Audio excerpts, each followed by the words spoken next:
sieno go fatwa karahilenge ambara kura sieno go fatwa karahilenge he demnyara chenga demnyacharange fatwa karahilenge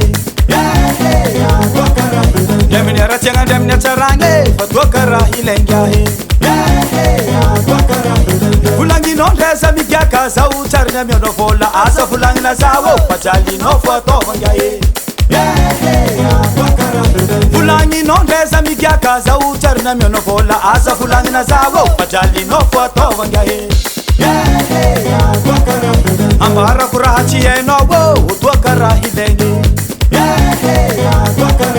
ambara kurachi eno go utwa karahilenge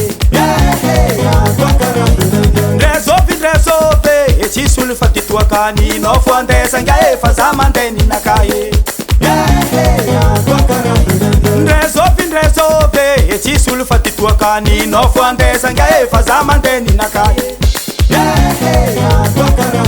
Ambara kurasi enogo fatwa karahilenge. Ambara kurasi enogo fatwa karahilenge.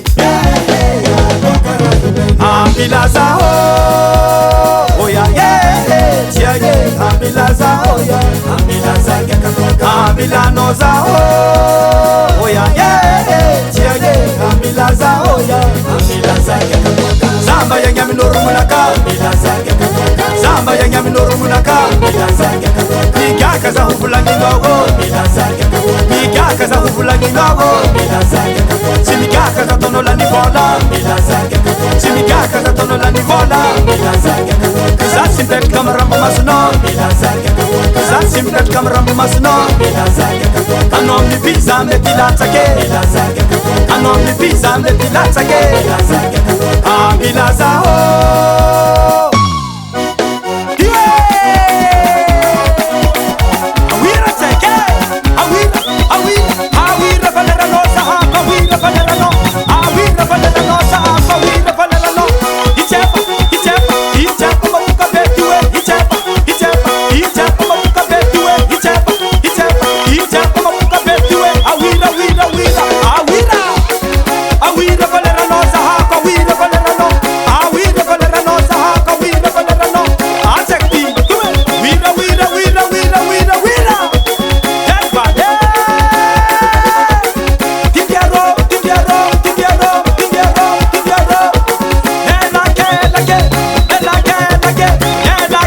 Okay.